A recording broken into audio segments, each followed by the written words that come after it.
Toleka.net, site ya makasi. Toleka.net, il y a un de la vérité. Toleka.net, et ça offre les informations pour vous tenir informé sur la vérité. Toleka.net, bonne vie. Na www.toleka.net. Voilà, vous allez brancher na site wana bozabiso à passer à Londres.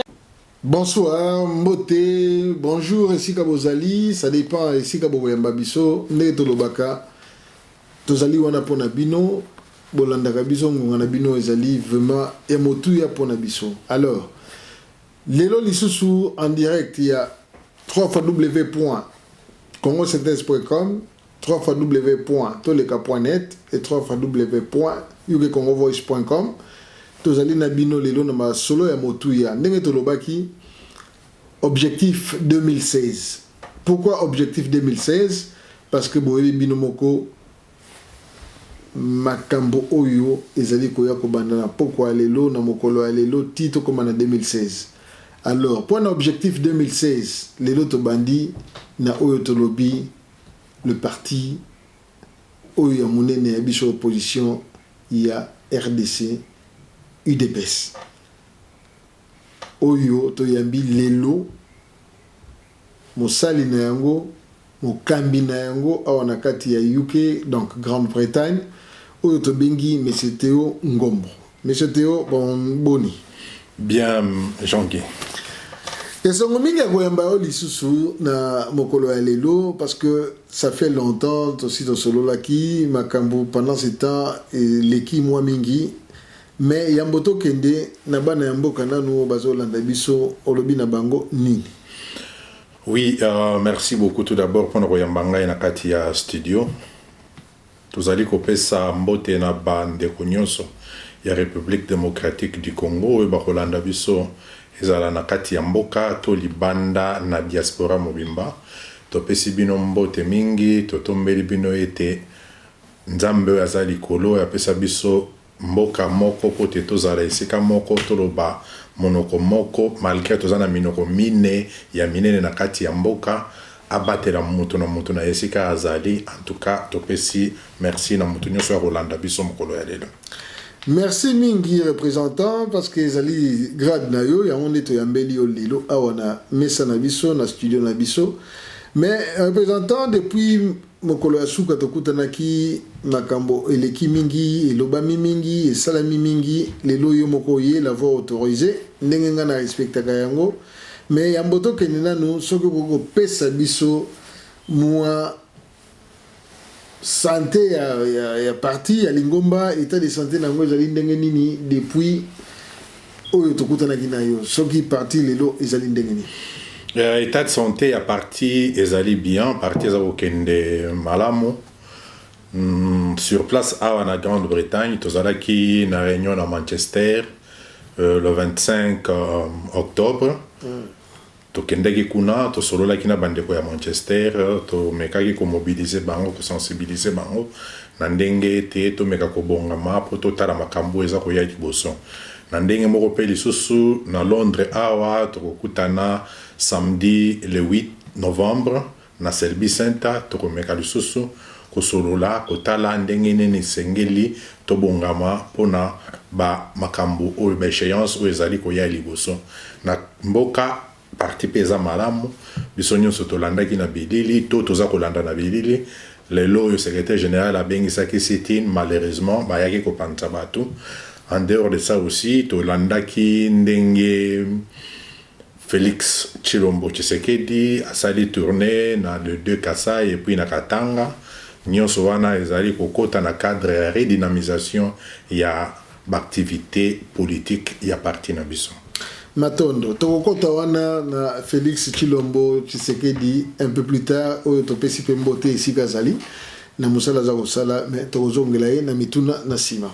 Yete meyo pona masala za osala mais balobaka nzete bayebaka ngo na mbuma pe na makasa na yango. Oui, c'est vrai UDPS tozo komona bambuma na yango to si to mona yango eza kokende eza kotambola mais misisa ezalaka misisa oyo ya UDPS toyebi ye moko les patriarches ndenge tobengaka ye na kati ya lingomba na kati ya mboka les patriarches donc les leaders Maximo monsieur Etienne Tshisekedi est-ce que on repose biso brièvement état de santé naie on repose biso quand même position naie mikolo parce que depuis un moment toyebike atambolaki mboka ayaki na libanda mais nanu toyoki te soki azali ndenge nini na mokolo lelo soki aza kosala nini soki azali actif ou pas soki position naie ezali ndenge nini.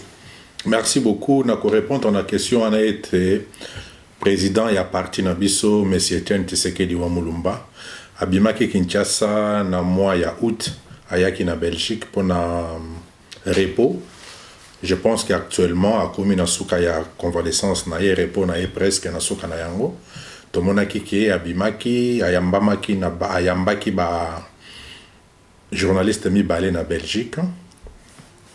Donc abandi sikoyo musala abimi pe na bato na mikolo eza koya liboso akoyamba bato oyo akobanda musala asengi pe ete tomeka kozwela ye ba contact diplomatique de façon que azongela musala na ye na ndenge esengeli azongela musala na ye na ndenge esengeli ya solo. En tout cas ezali lokumu mingi parce que tolobaka koyeba moto na makasi ya nzoto koyeba moto na makasi nene na kati ya bongo ezali malamu mingi surtout soki moto aza kokamba bato mais yo moko olobi ke ya kobandela musala mikolo eza koya mais na kati wana nungu mwa moke ezalaki mpe na kati ya lingomba toyebi ke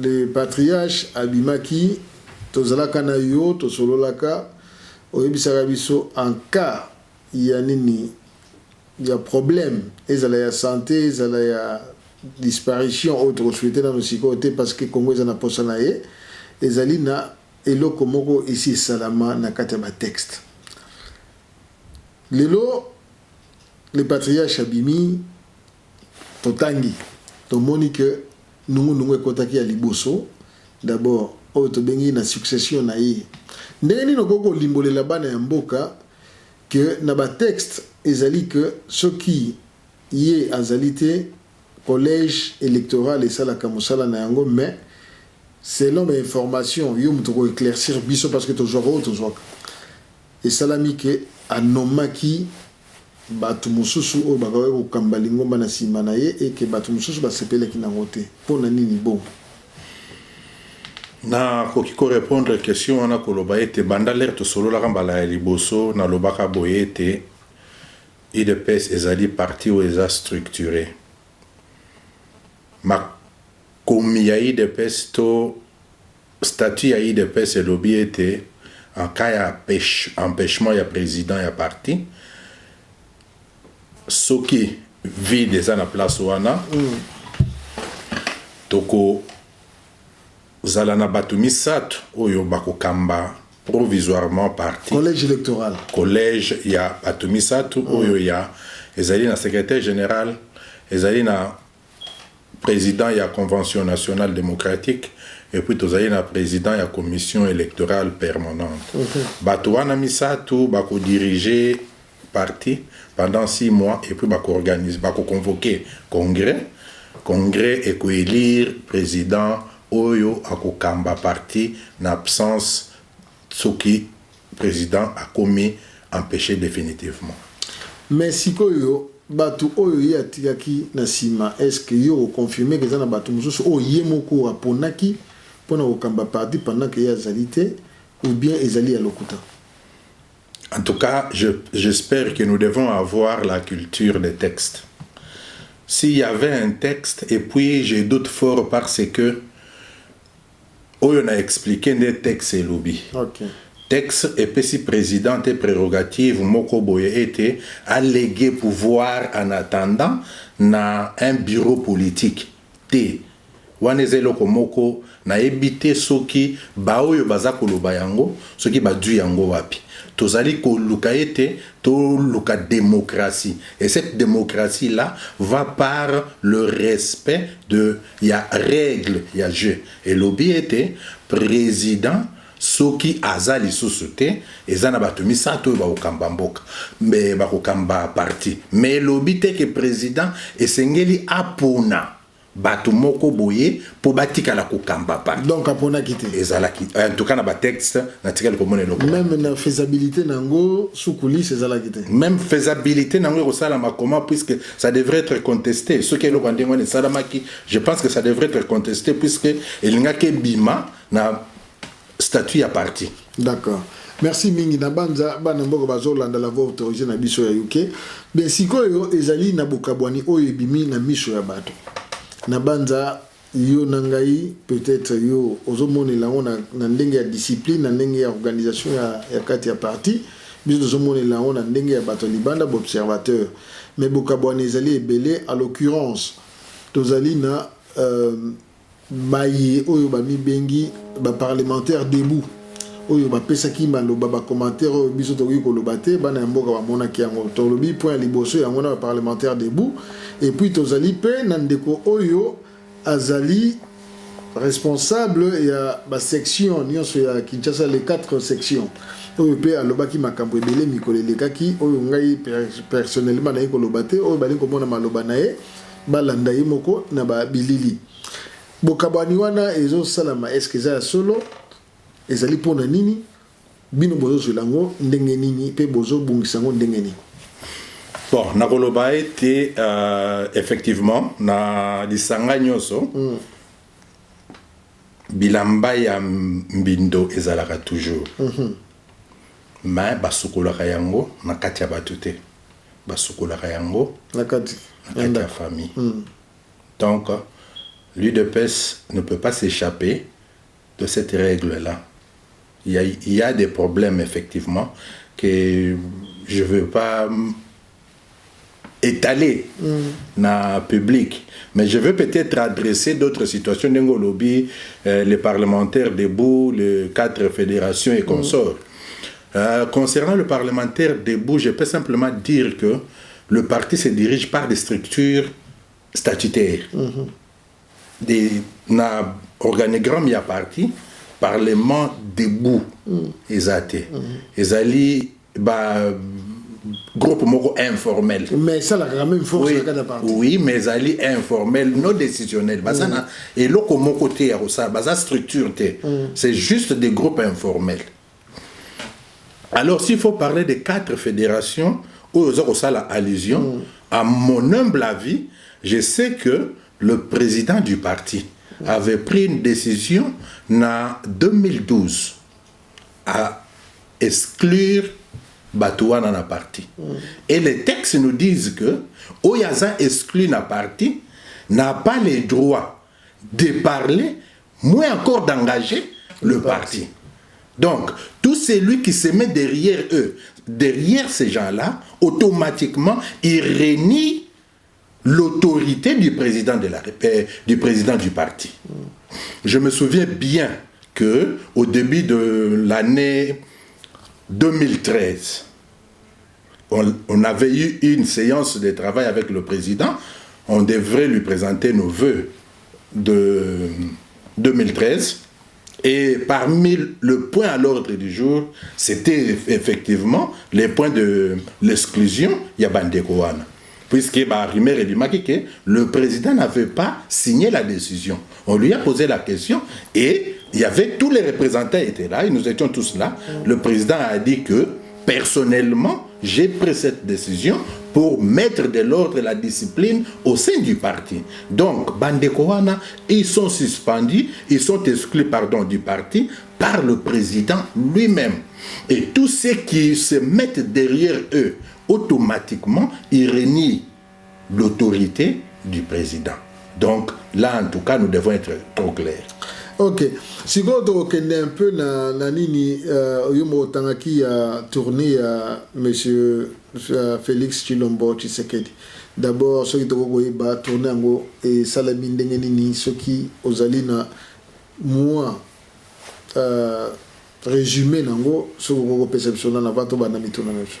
Effectivement, je sais que monsieur Félix Tshilombo a sali tourner na abandaki na Kasai oriental a tamboli presque ma grande ville nyonso ya Kasai oriental akei na Kananga atamboli pe moi ba ville nyonso ya Kananga par après azongaki Kinshasa. Après Kinshasa aye kokende na Katanga atamboli pe ba ville ebele ya Katanga le rasilisi aye ozonga na Kinshasa. En gros nyonso tomoni na bilili tosololaki pe na ye makambo nyonso elekaki malamu bayambaki ye bien. Le parti mo ezala akendaki ko redynamiser ba activité ya parti sur place.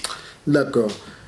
Motuna liboso asali yango na titre nini na titre ya parce que toyebi monsieur Félix Tshilombo azali chargé à relations extérieures na libanda pour na parti et sur place na kin normalement bimaki parlementaire oyo je ne crois pas qu'il exerce suite à la décision et bimaki na parti mais si ko tant azo la redynamisation wana azo la na cadre na titre nini pardon.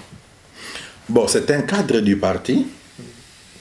Partout place cadre à parti à Kokende, pour redynamiser parti. Je ne vois pas pourquoi pas et Kokeko Salama. Peut-être maintenant, c'est parce que c'est le fils biologique qui est président, peut-être. Il y a parti. C'est là où ça fait mal. Mais je sais que moi, j'étais à Kinshasa. Quand j'étais à Kinshasa, j'ai rencontré les 4 fédérations de Kinshasa. Et je n'étais pas un national, je n'avais pas de responsabilité au niveau national. Mais du fait que Nakomaki Wana, Nakutanaki Nabango Tosololaki, je peux même citer un autre cas, notre représentant à Danemark, Kakendeki na Katanga, il a eu à rassembler les gens, il est arrivé même à Likasi, il a eu à parler aux combattants.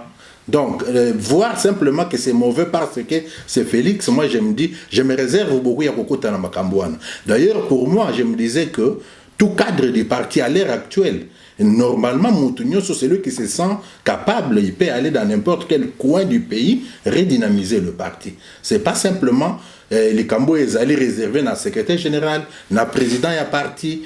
Non, tout cadre du parti a le droit et a le devoir d'aller redynamiser le parti dans n'importe quel coin. Mais avec la bénédiction, il y a structure et un parti. Effectivement, comme hier, je suis sûr que Azouaki ordre de mission et où tu pas il y a secrétaire général. Mais il y a d'autres cas, moi j'étais parti juste pour le congrès. Okay. Mais arrivé sur place, j'ai eu à m'entretenir avec les 4 fédérations, il y a Kinshasa. Na petit exemple, il y a notre représentant na Danemark. Il était parti na 2, il y a Kendeki Azalaki na liwa sangwe liwa yela kiye mais tant wakomaki a s'empêcher quitter que pour akutana na ba combattant.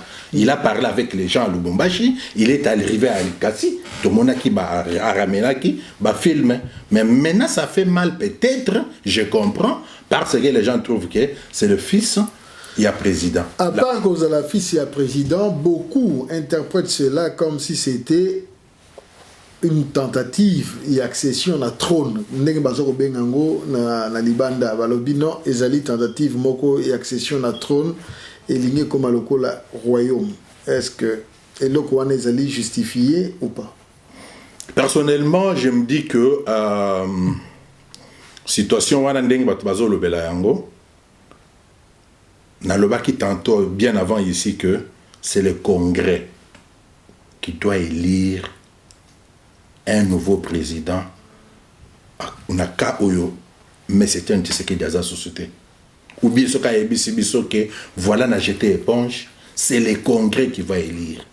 Et le Congrès là, ezali bisonyo soto sangani, tokutani, bato ba poser ba candidature, ba yé, ba pesi ba programme na bango comment ils trouvent gérer le parti pendant 5 ans.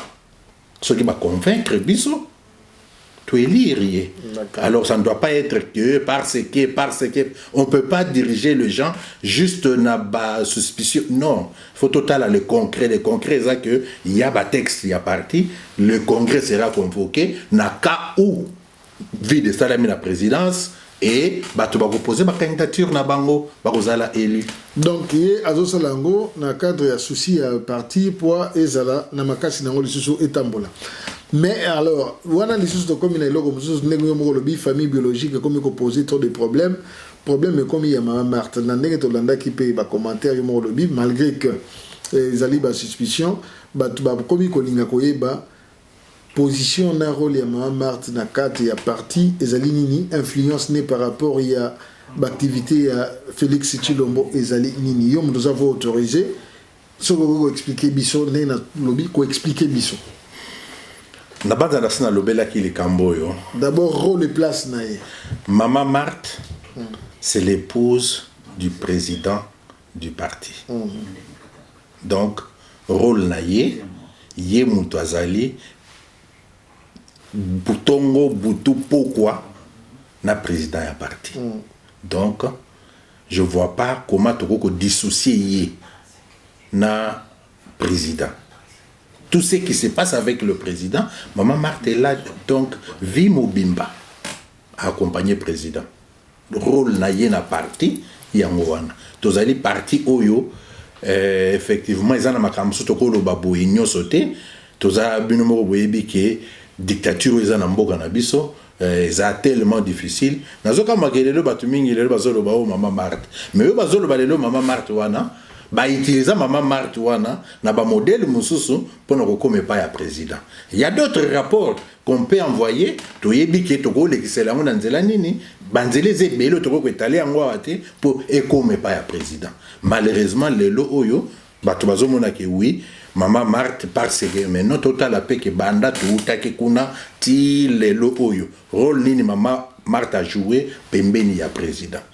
Si vous influence naie par rapport à il y a Moussala Félix Tshilombo Tshisekedi Dazaro Sala bazo reproché trop d'emprise na makambo ya Félix balobi ye mutaza ko contrôler yo so ko expliquer biso directement na toleka.net na congosynthèse.com na ucongos.com. En tout cas personnellement na koko commenter loko moko te na place wana parce que na ndenge na nga moko je pas des éléments qui font que na reprocher et loko moko boye na comportement ya Mama Marthe vis-à-vis na Félix. Je n'ai jamais assisté dans une réunion, je n'ai jamais assisté dans une conversation où Mama Marthe dit à Félix que tu dois faire ça parce que. Toutes ces histoires-là ne sont que batu bazmo moko bazali koloba. C'est lui qui, par hasard, azala qui place Mama Marthe à lobi na Félix que tu dois faire ceci, tu dois faire cela. Oui, akoko loba yango. Il est libre de le dire. Mais moi, personnellement, n'a s'inscrire en faux. Ce qui n'a pas débat, moi je suis que Marambo est à partir. D'accord. Ndenge balobaka, le passé nous enseigne comment nous comporter dans la future. Au lobby bien que Bozoko aurait dynamisé parti, en tout cas, Moutana Moudifo Tchamakasi et tout, mais ceux qui ont dit que Sima, tous les qui n'ont pas contentieux, tous les qui n'ont pas dossier, par exemple, il y a ancien secrétaire général, SG Chabani, tous les qui n'ont contentieux, il y a Moleka Albert, qui Dirkab président. Est-ce que la contentieux on a quand même traité le lobby dans la famille et que les autres au de liboso ou bien la contentieux on est dans pas dans mona qui n'a pas image mususu qui coûte ça qui c'est momingi comme on a ancien secrétaire général pardon zalaki wana et puis bande commune Albert Moleka bazalaki wana na ba secrétaire général asika je crois Mavungu. Est-ce que tu as espoir malgré les différences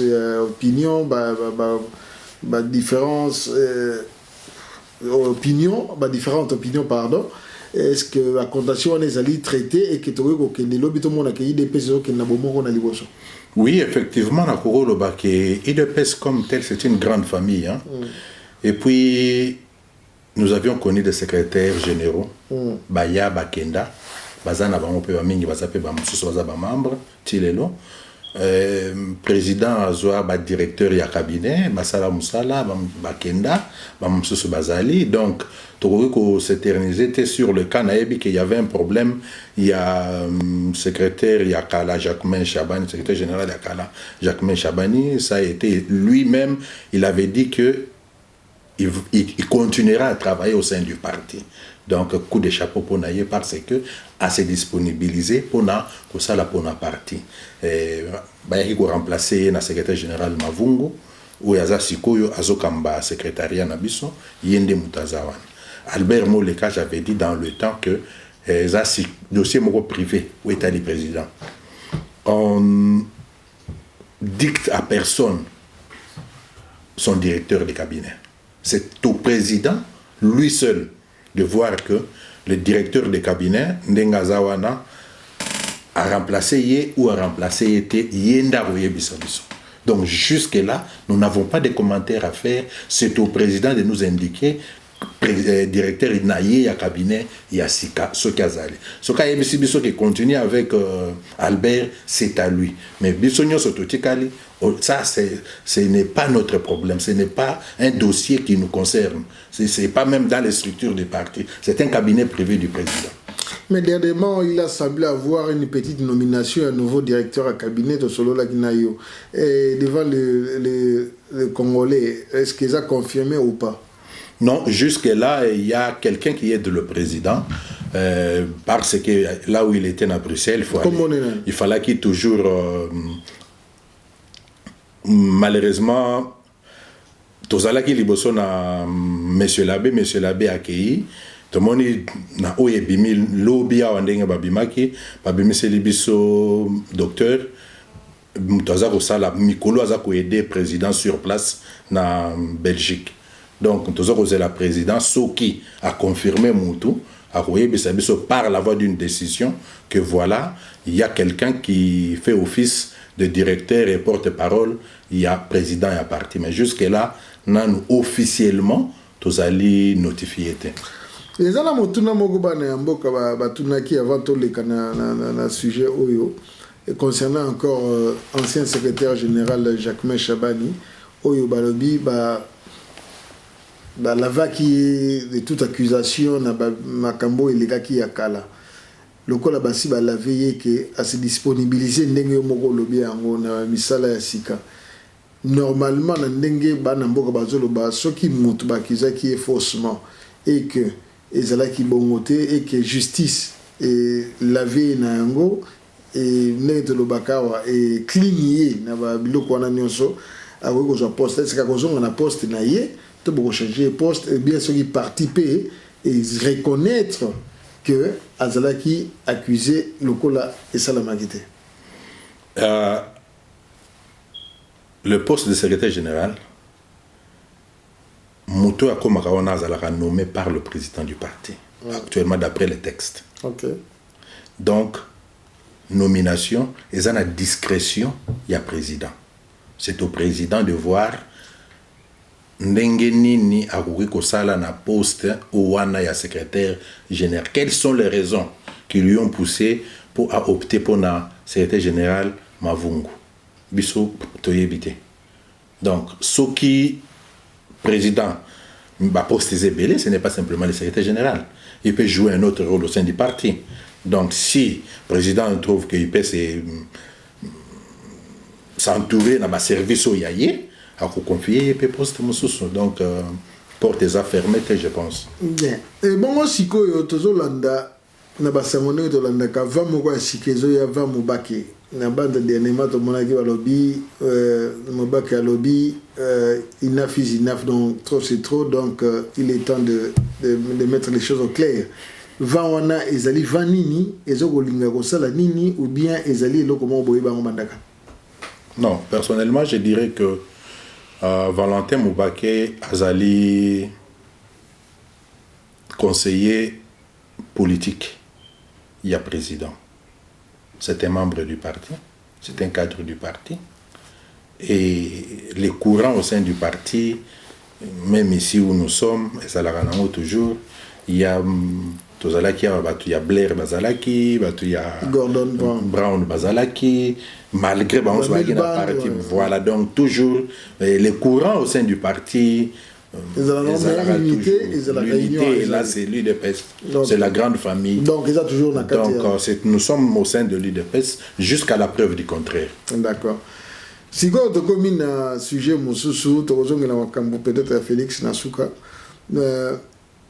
selon la Gingana yo ou bien Yonangai awa makambu ya alliance si pas ba accord entre UDPS na UNC ou bien ce que c'était ba nini mosusu bon expliquer biso que jamais il n'y aurait ba accord na ou bien si pas masolo ezali mais bosali ba alliance te mais tozo mona partout bras dessus bras dessous UNC UDPS si pas Félix Tshilombo na Vital Kamerhe et là on nous expliquer biso après que tosolo la qui mais tozo mona zo continuer bana mboka ba oyo balanda ki biso baza ko mituna ba question on peut avoir une réponse. Bon, moi je dirais simplement que quand on parle de accords national qui en pays liboso tous les caponettes site ya makasi tous les caponettes yango ndelo ba vérité tous les caponettes eza ko friler bino ba information pour vous tenir informé sur la vérité tous les caponettes bonne vie eko elingaki epesa moi pasi ce qui na monaki papier ba signé puisqu'un accord il doit y avoir des signatures, non? Déjà qui engagent le parti dans ces accords. Mais un accord peut toujours, commence toujours, la loi Isali, on a toujours pas un accord verbal avant d'être un accord écrit, ou bien est-ce qu'il y a eu un accord verbal, Oyo Isali Nanou, n'a pas conditions à remplir, ou bien Isalité, là où les gens se posent des questions, parce que lobby, à tout événement, on a toujours devant IDPS, UNC SIPA, Félix et Vital. Bon, si accord et Sengela Kezara, au sein du parti, il y a le secrétariat national chargé des relations avec le parti ami. Yende Moutufo a instruire le dossier, c'est-à-dire, il dit que bon voilà, il y a besoin, une nécessité que tout former alliance na parti tel abongisi dossier na ye apesi na présidence étudié yango ce qui ba moni nécessité à signer accord wana mais le cas échéant et c'est simplement que il y a eu les rencontres il y a 5 délégués oyo ba envoyés spéciaux bayaki na Congo. À ce moment-là le président était encore à Kinshasa. Le secrétaire général devrait se faire accompagner na chargé à extérieur. Avec des instructions du président, bien sûr. Ils sont partis voir les gens et ils sont revenus faire le rapport. Maintenant, il se fait qu'il devait y avoir une continuité. C'est dans cet esprit de continuité, pour aussi avoir l'engagement de Bakutanaki, de façon que Babongisa, le cahier des charges qui a été déposé, c'est le cahier des charges de l'UDPS. Donc, le reste aux Nassima, et ça pour tenir le côté, il y a accord. Donc, malgré que nous avons en public, nous avons piqué, nous avons marché, donc ils ont nous et l'autre exact, pour ce qui est l'autre ça doit être couché quelque part parce que nous avons un représentant en Grande-Bretagne. Effectivement, je pense qu'il y a un autre représentant, il y a UNC en Grande-Bretagne. Quel est le document sur lequel moi je dois m'appuyer pour notre Koutanana par exemple, il doit y avoir un document et outil qui et bon voilà, nous sommes en accord avec tel parti. Mais il n'y a absolument rien. Oui, il y a un document, il y a un document. Maintenant, on est de retour dans la direction politique. Mais vous, quand on vous appelle, vous nous dites autre chose. Mais voici les documents qui nous est présentés. On est en accord avec tel parti. Mais au moment où il n'y a pas ces documents,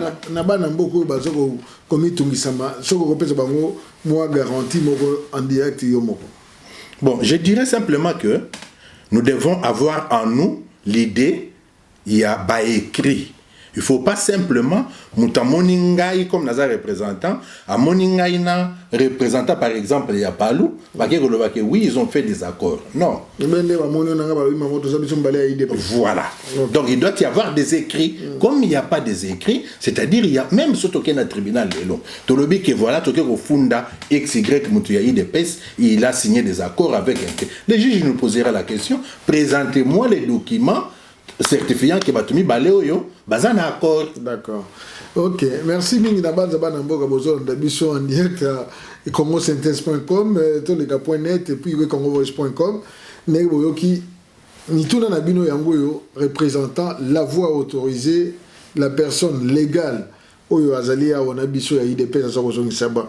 Si vous représentant, to commune ngonga oyo mitu ya bato comme koningana et comme osala nini parce que to lobi bien que eza objectif 2016 sérieux to bani en tout cas privilège d'abord na bani on a bino parce que boza parti maire ya mboka et loko to solo la kinayo yango to kele et puis comme moto révision constitutionnelle pour na mandat na landi lobby ou après lobby bande ko mboka ndé bazoko loba pas de révision et surtout pas de troisième mandat. D'abord, position IDP ces années. Et changer, tu as dit que la dernière fois, non, non, position IDP c'est changé.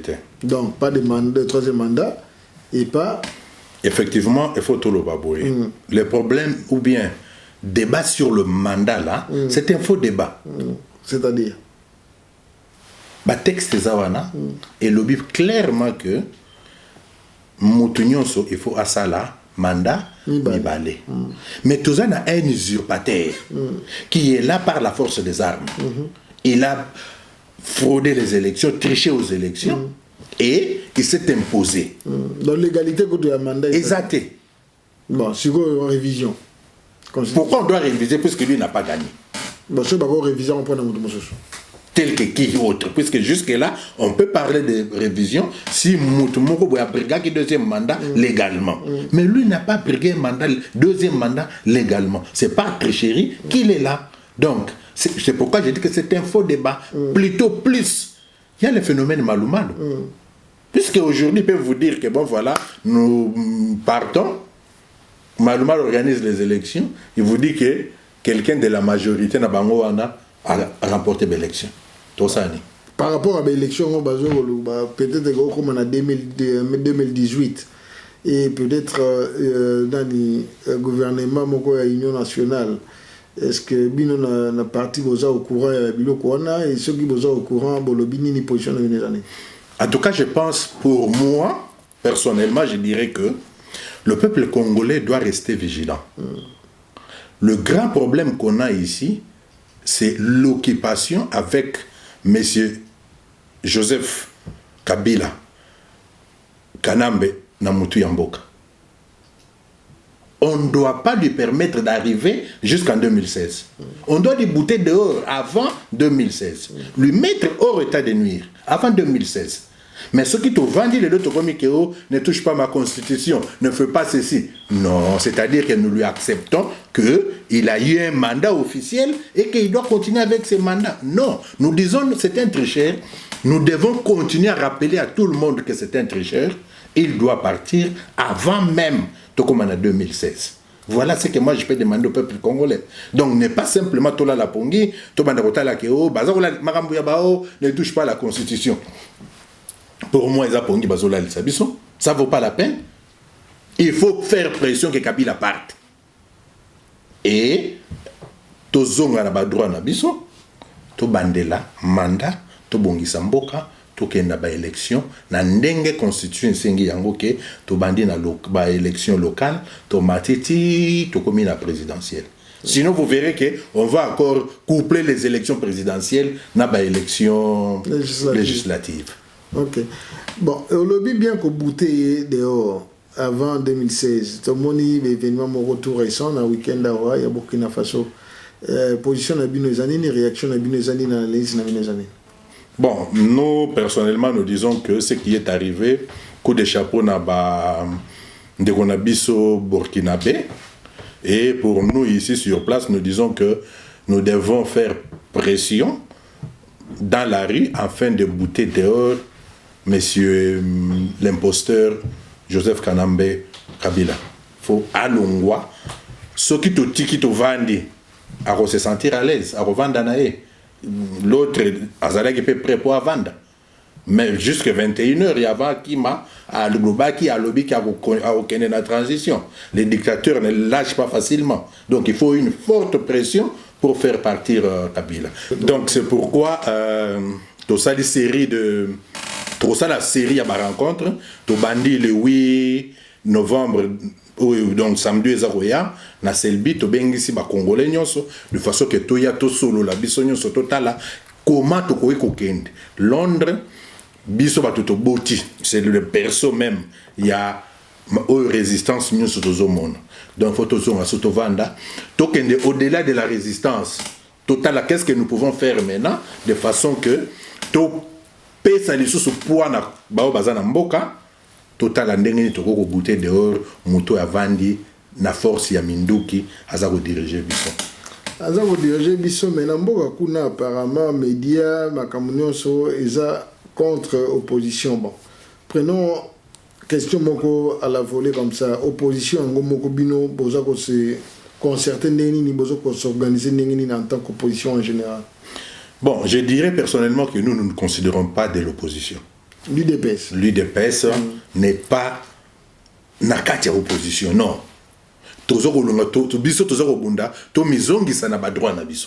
C'est-à-dire que nous voulons l'effectivité du pouvoir puisque nous avions gagné les élections. C'est pourquoi j'ai dit que si nous arrivons à bouter dehors des usurpateurs, nous aurons un temps de reprendre maintenant le compteur à zéro, tous mandat au Kéina Yango, et jusqu'à ce que nous allons organiser les élections. Si vous mandat, on est considéré comme un premier mandat ou bien un deuxième mandat parce que oh, il y a déjà. Non, non, non, tous les mandats, puisque tous les bunda. On ne doit pas tout constater tous les bunda de façon que tout récupérer l'effectivité du pouvoir. C'est là où le mandat maintenant de l'UDPS va commencer. Puisque actuellement, on ne peut pas dire qu'on a dirigé le pays. Quel est le bilan si nous voulons maintenant aujourd'hui? Puisque j'attendais quelqu'un qui demandait le bilan.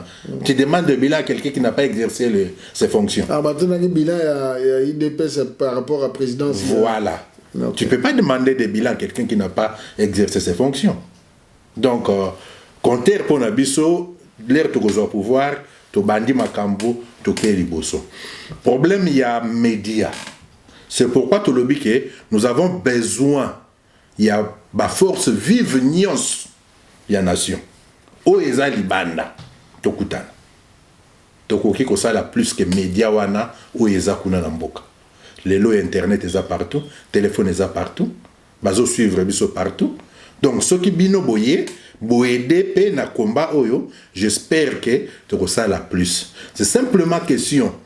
Tout le monde lo ko eza na kati na biso. Il y a comme on a toujours bête noire et pas ya moninga. Nous nous entrequisons beaucoup.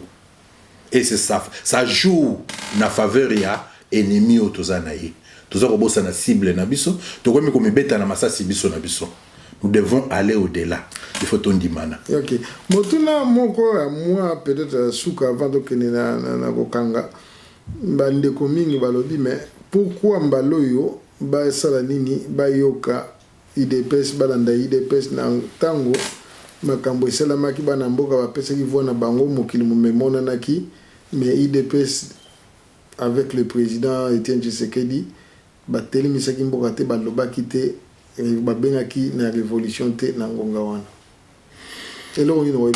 Merci beaucoup nakoloba boye peuple congolais bana nyonso ya mboko bazolanda ngai na sendalingi tomeka kolimbola nano mwa place wana toyoka na malamu bato balobi ke président Tshisekedi asalaki appel na révolution te azo rappeler ba fait.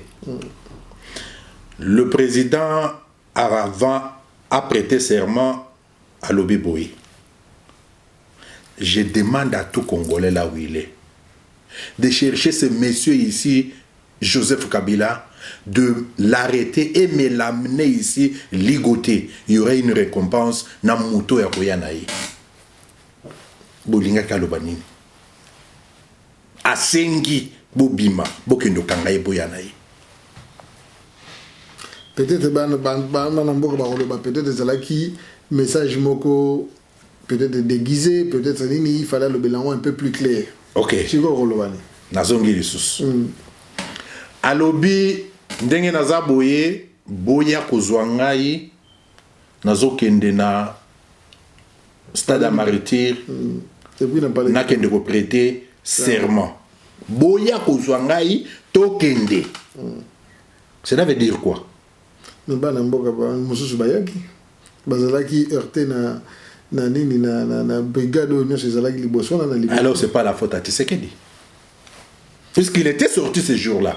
Et il est parti, il est sorti, il s'attendait qu'il devrait y avoir un soulèvement, il y a population donc, si pour l'amener. Est-ce que communion, la communication entre le président, l'IDPS et les peuples, les autres, le peuple doit mûrir. Le peuple congolais doit mûrir. Avoir un matana politique. Parce que, troisième ressource au président Lobaki. Alobi, Boya, tel jour, c'était le lundi, je pense. Bomé Mangaï, Tozo Kenabino na Palais de la Nation, Nagenurubanda, Moussala. Qu'est-ce que vous avez cherché encore qu'il puisse dire? Ok, merci Mingi. Na Burkina Faso, Yebisangaï, président Nana Telemaki, pour Abimisa Batola na Balaba. Ce sont des musiciens, s'il vous plaît. Smoky et les autres qui se sont mis avec Ballet Citoyen, Mouvement Nabango. On a vu tout ce qui s'est passé là-bas. Mais ici, il y a un président qui vous dit que venez m'accompagner. Et vous lui demandez qu'il fallait qu'il parle.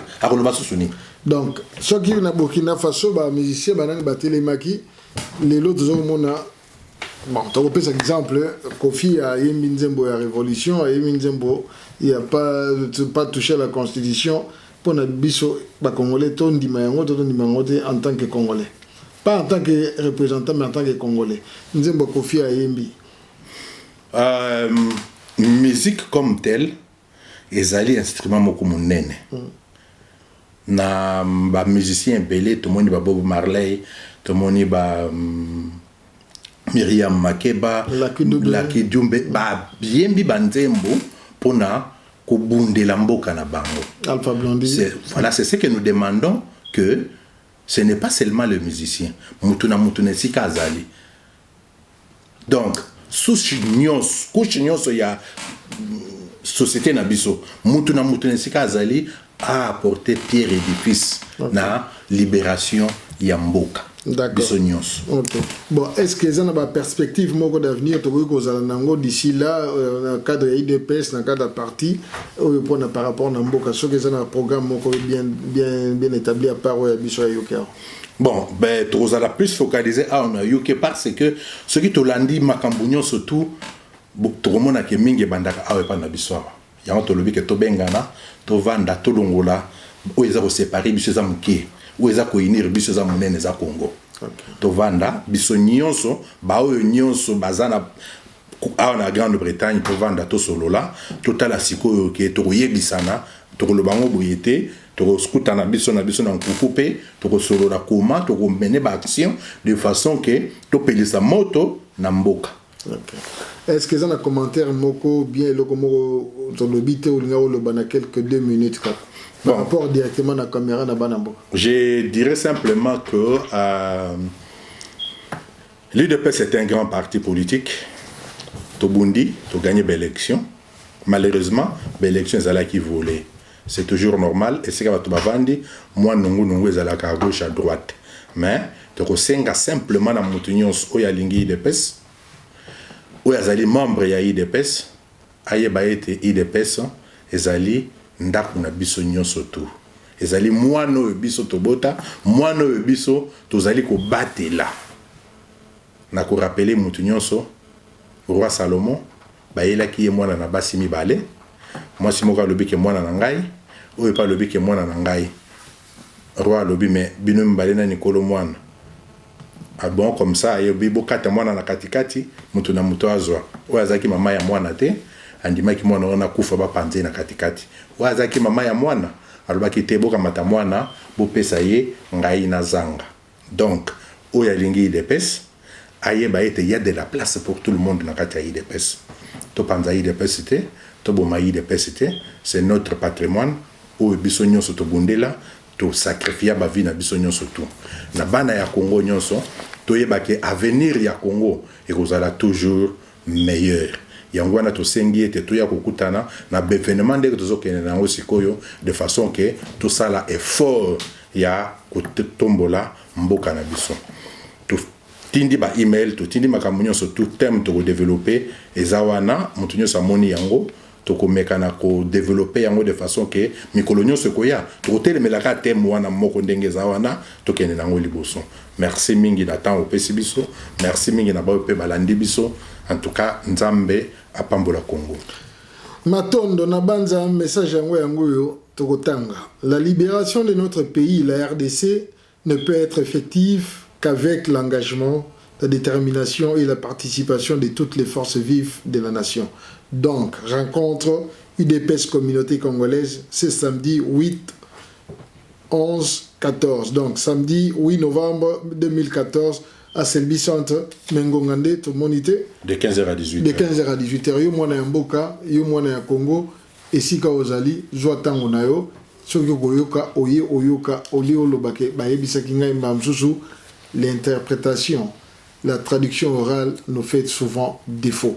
Alors, tozala wana toyoka, biso na toleka.net, na congosynthèse.com, na ugcongowest.com, tokosala maso ekoki pona kokomisela bino basango bangonga nyoso na ndenge esengeli.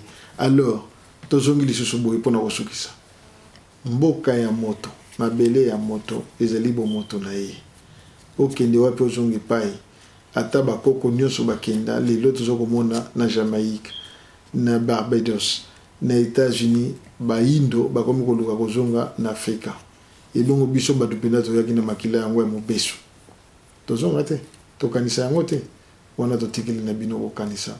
Merci mingi na ndenge bolandi biso matondo mingi nde tokutani na mbala sima. Toujours soyez branchés na congosynthèse.com, toleka.net, ugcongowest.com. Jean-Guy Kikambo micro, notre invité de ce soir Ezaki Théo Ngombo. La technique bino mo boyebi toujours bango congosynthèse toleka.net. Matondo. Merci.